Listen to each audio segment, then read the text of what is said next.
La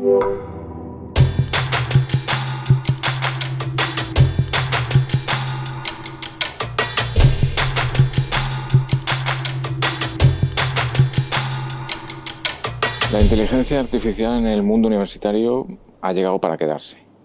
Es una excelente herramienta para la generación de texto, para la generación de imágenes, para la generación de presentaciones, y las potencialidades que tiene creo que son mucho más altas que los riesgos asociados a ella. Por tanto, seguramente va a llegar para quedarse.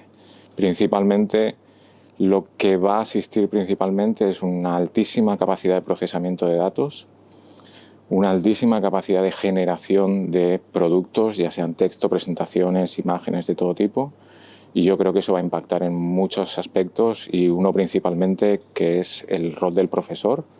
Es posible que el rol del profesor sea menos dirigido a solventar problemas y mucho más dirigido a sentar grandes bases que permitan a los estudiantes capacitarse en cualquier tipo de enseñanza, ya sea en idiomas, ya sea en investigación, ya sea en economía o ya sea incluso en cualquier tipo de humanidades.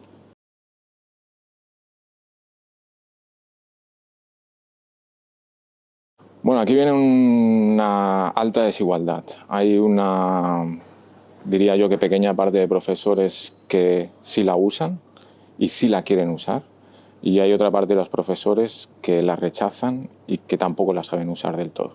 No es culpa de los profesores, no es culpa de nadie, porque son herramientas que han salido hace pocos meses, algunas de ellas hace 3, 4 o 5 meses, y aunque se van aplicando muchísimas, el famoso ChatGPT, Dalí u otras herramientas de generación de texto, el problema viene en que algunos las usan y otros no.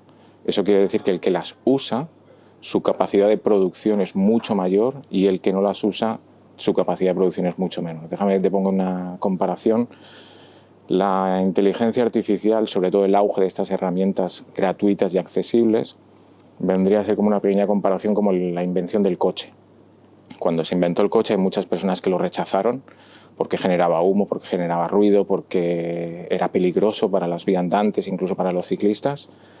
La ventaja que tiene usar el coche, o digamos usar la inteligencia artificial, es que tú puedes ir y venir de Barcelona a Valencia en 4 horas, y la desventaja es que si tú no la usas tardarás más, no se podrá desplazar, con todos los términos asociados al comercio, a la generación de conocimiento, a todos los tipos de impedimentos que genera, digamos, todavía ir en bicicleta o todavía ir caminando. Por eso yo creo que es necesaria tanto una capacitación como aceptación por parte del profesorado de este tsunami que ha llegado, y yo creo que es mejor estar más preparado y no rechazarlo desde el inicio.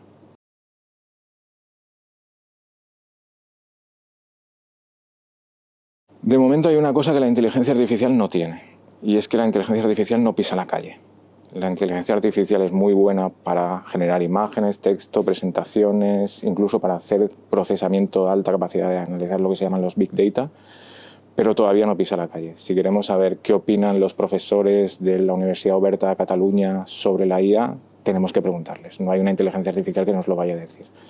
Entonces yo creo que no es el fin de la investigación, al contrario, puede ser una manera de potenciar mucho más la investigación, y yo creo que eso es, digamos, una de las próximas, digamos, avenidas futuras que va a pasar, que se va a enfocar mucho más la enseñanza no solamente en transmisión de conocimiento, sino en transmisión de una necesidad de investigación, porque la inteligencia artificial te ayudará a casi todo lo asociado a la investigación, es decir, el procesamiento de la información, el análisis incluso, pero lo que no te dará es la obtención de los datos. La obtención de los datos todavía sigue siendo en el 80% una capacidad humana, y es muy difícil de sustituir, porque la inteligencia artificial no te llama por teléfono y te pregunta, o no te llama todavía y te pregunta qué percepción tienes sobre el clima, qué percepción tienes sobre el medio ambiente, o a qué partido político vas a votar en las próximas elecciones.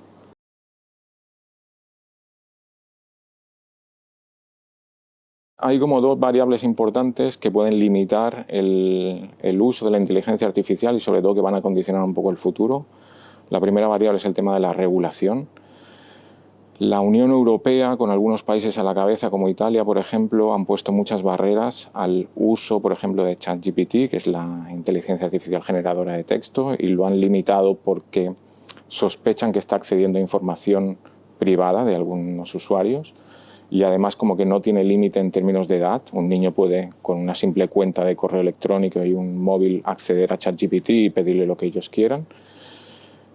Italia lo ha prohibido. Otros países como la Unión Europea están viendo si lo limitan o lo restringen porque tienen cierto temor a todos los cambios asociados, que son todavía una cierta incógnita, y eso puede condicionar su futuro uso. Es decir, si nosotros mañana mismo decimos que todos los profesores se formen en ChatGPT, en inteligencia artificial, y que la incluyan en sus programas académicos, cuidado, que mañana mismo puede la Unión Europea, con España, Italia, Francia quizá a la cabeza, decir no, la vamos a restringir, no se va a poder acceder.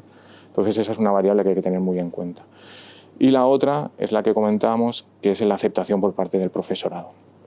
No todo el profesorado, también dependiendo del tipo de carreras y del tipo de materias, están muy a favor de usarla, porque limitan cierto tipo de capacidad, como por ejemplo la comunicación escrita. Es cierto que si usamos mucho inteligencia artificial como ChatGPT, que genera texto, que escribe por ti, que te corrige, que te traduce, es posible que las capacidades escritas de los estudiantes se perjudiquen. Eso puede afectar un poco, digamos, a la enseñanza. Por eso hay una parte del profesorado que no está tan a favor.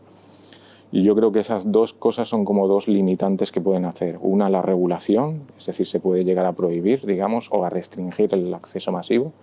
Y la otra, que es la aceptación por parte tanto de personal docente como a veces de los directivos, que también ven como un peligro para, digamos, el modelo tradicional de enseñanza, el uso de la inteligencia artificial. Pero yo creo que ambas dos cosas tienen difícil manera de pararlo. Es como querer tapar el sol con una mano y pretender no quemarte o que no le dé el sol a nadie solamente con una mano. Es tan alto, digamos, el auge en los últimos meses de la inteligencia artificial y sobre todo el acceso gratuito a ella, que es muy posible que se incorpore más o menos, dependiendo a veces del tipo de materia, dependiendo del tipo de universidad, pero se va a ir incorporando poco a poco, creo yo, no solamente a la realización de trabajo, sino a la parte como una manera de enseñar y de facilitar el trabajo del aprendizaje.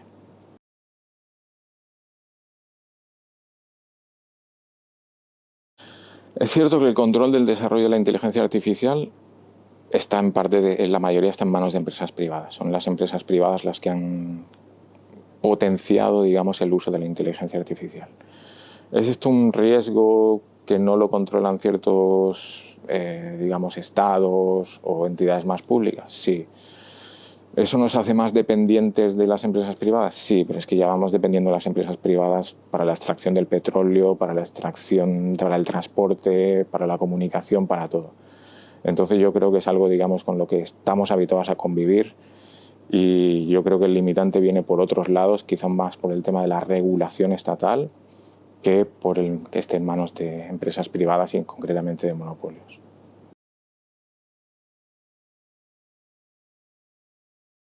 Sí, yo creo que es una buena manera también de facilitar la comunicación, y te pongo un ejemplo muy concreto.